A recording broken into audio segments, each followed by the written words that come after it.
I believe my wife Helene and I had a stronger marriage compared to many other couples we knew. There was no infidelity or arguments, unlike what we often heard about from others in our upscale neighborhood just outside a Scandinavian city. We were in our mid-30s with 2 children. Helene worked 80% of full-time at an insurance company, but recent overtime had almost made it a full-time commitment. I worked as a construction engineer. Helene, still youthful at 34, maintained her appearance well and was popular both at work and among friends due to her easygoing nature. I remained deeply in love with her and had always strived to be a good husband. However, things were about to change, unfortunately not for the better. In the 5 weeks following Helene's return from a conference, our sex life had dwindled to its lowest point since we met a decade ago. It started with excuses like headaches and fatigue after work. When I became frustrated with her waning interest in our intimacy, I decided to take a break from it. She made no effort to address the situation, which made me suspect she didn't care. I also noticed subtle changes in her behavior: shorter skirts, more makeup, and more frequent hairstyling. I wasn't oblivious to the signs that something was amiss and began searching for clues, but found nothing concrete. Naturally, I confronted her, suggesting something had happened at the conference that led her to reject me in favor of someone else. She denied any misconduct, attributing her focus on career advancement to my paranoia. My question about whether her hard work involved someone else's bed angered her. In an attempt to catch her off guard, when she called me at work about her car troubles, I joked, "Have you asked him?" Her furious reaction gave me my first small clue. One evening, finding her key ring left on a hallway bench, I noticed an extra key. She typically had keys for the house, garage, and car. After she showered following a jog, I took the ring to my study, photographed the unknown key up close with a digital camera, and made an imprint of both sides with plastic padding. The next day, a locksmith confirmed it was a standard key for an apartment in an old building, easily replicable from the impressions and photos. Afterwards, I attempted another strategy. One Wednesday morning, I informed Helene that I needed to stay overnight somewhere, but returned home at 7 in the evening without notifying her of the cancellation. This was when I obtained my first real clue. She had dressed in a seductive black party dress, presumably for an evening out, although she had told me otherwise when I called her at 3 o'clock. I feigned happiness and casually asked her, "Good news, my love, didn't have to stay overnight. Are you going out tonight?" At that moment, Helene's cell phone, sitting on the kitchen counter, rang. Standing nearby, I picked up the call before she could answer and replied in a fake feminine voice, "Hi." A male voice on the other end said, "Hello, darling, are you ready to go?" My anger surged, and I couldn't continue the charade as Helene. I shouted into the phone, "Get lost, asshole, or I'll castrate you." The line went dead. Turning to the now visibly shaken Helene, I confronted her, "Your boyfriend just called me darling. Is that damn jerk bisexual? Regardless, I'm afraid he's canceled your plans." "Wrong number, obviously, you absurdly rude fool," she retorted sharply. "You should know my so-called boyfriend exists only in your twisted imagination." "Fine then, where were you going tonight in such a sexy outfit?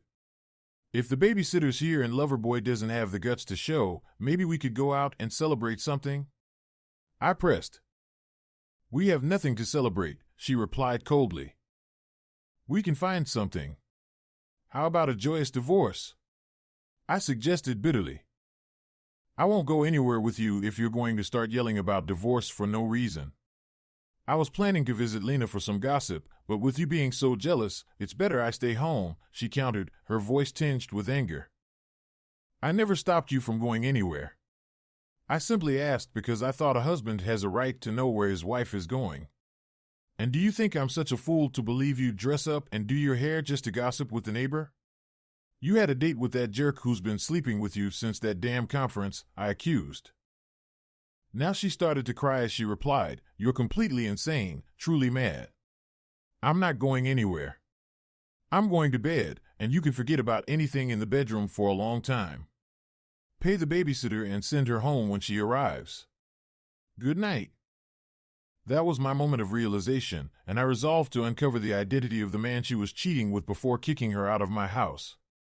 Some men may find excitement or renewed passion when they catch their wives cheating and are willing to accept sloppy seconds. But that wasn't me. I was simply disgusted. The following day, Thursday, I returned home after lunch with 2 cassette tape recorders I purchased that morning. One was an advanced model equipped with a small yet effective microphone, easily concealable. These recorders were sound-activated and capable of capturing up to 2 hours of audio each. I strategically placed one in the kitchen and another in the living room, where Helene often spoke on her phone. I chose not to bug the phone line because Helene knew I routinely recorded work-related calls involving discussions about measures and other matters. I also checked her salary statements in the ring binder and discovered she had hardly any paid overtime. This clarified why she didn't need to invent girls' night outs to meet him. She conducted her affair during the day, always returning home before me, leaving no clues. That afternoon, I anticipated she would be home about an hour before me, affording her time to make phone calls if she chose. When I arrived home, she was still upset about the previous evening's debacle and remained mostly silent throughout the evening. On Friday at lunch, I drove home to change the cassettes in the tape recorders and listened to the recordings from the day before. There was nothing noteworthy from the kitchen, but I struck luck with the living room recorder. No, I didn't go. Tony came home unexpectedly when I was dressed and almost ready to leave. Tony took my cell phone and pretended to be me when he called. Yes, Tony got angry and threatened him, but he didn't dare to come, thank God. Yes, he had nightmares all night. Yes, Tony can be very macho. No, he didn't harm me. Tony is a good man. Yes, I love Tony. No, I can't leave him yet. Yes, I still love him very much. Yes, I love Tony too. Of course, I love him. He's my husband and the father of my children. Yes, now I regret neglecting Tony so much that he became suspicious. Yes, I was shocked when Tony mentioned divorce. Yes, he accused me of infidelity. But Tony will never find any evidence, and he'll be well rewarded when my affair with him ends. No, I still love him very much, but I have to prioritize Tony for a while to save my marriage. Yes, he understands that our marriage is at risk, and divorce is too high a price for our love. Yes, he agreed to let Tony be number one for a while. Isn't that kind of him? Yes, I regret that the affair from the conference went this far. I should have been satisfied with the usual one night. Yes, Tony and I are invited to the managing director's home for dinner on Saturday evening. I think I'll get promoted. And then some trivial chatter about clothes and gossip regarding a friend dealing with her cheating husband. What nonsense, Tony will get his share later and he is my husband. Her lover allowed me to be my wife's number one for a while. Her usual one-nights were a confession of past infidelities. Yes, I'm still her cuckolded husband, but only until I find out who her lover is. She never mentioned his name, which would have been useful to me. On Friday after work, I called her and said the boys wanted me to join them for a beer and I'd be home soon. I knew this would upset Helene since Friday evenings were our family time, but I didn't care. I left my car at work and went with 2 colleagues to a bar known for its singles scene, where I met Linda. She was quite attractive and in her early 40s, married to a bus driver who was away on a 4-day tour to Poland with a soccer team. Linda was honest and told me that the reason why we met in that bar was because her husband had lost his interest for sex. I replied that she had met the right guy because my wife had done the equal thing to me. Her 2 teenage daughters were visiting a cousin, so we left early for her place. She had a nice home and we sipped on a whiskey and listened to romantic music for a while when I slowly let my hand find its way under the hem of her skirt. She regarded it as the signal for the necking to begin and began to kiss me with an amazing intensity. My hand got further up under her skirt and she moaned of pleasure when my fingers reached her pussy. Linda started unbuttoning my shirt and I guided her to stand before me so I could unbutton and remove her skirt. She then pulled me up from the sofa and took off my pants. After a brief pause for more kissing, she discarded her top and bra, revealing her nice breasts with perfectly hard nipples. Next, I laid her down on the sofa and removed her pantyhose and panties. I began by kissing her gently everywhere.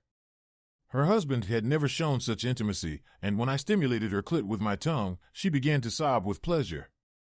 When she was sufficiently aroused, I removed my boxers and slowly entered her.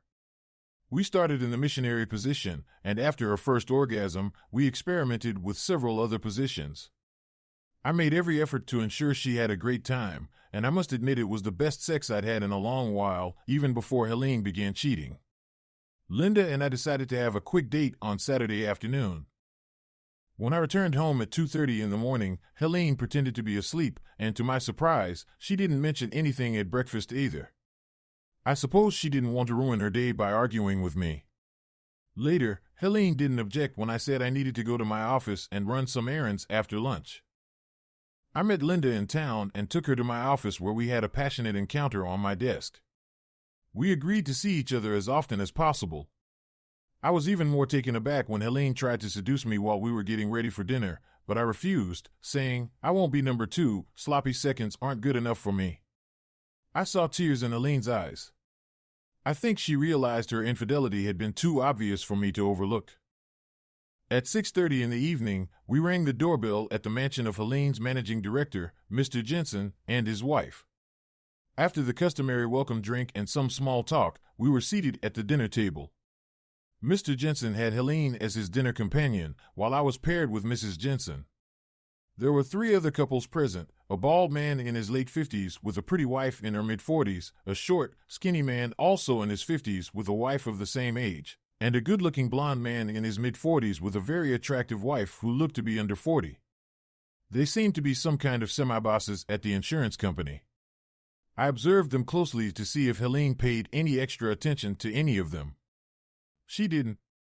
However, Helene had managed to make herself very beautiful for the evening and was the belle of the party.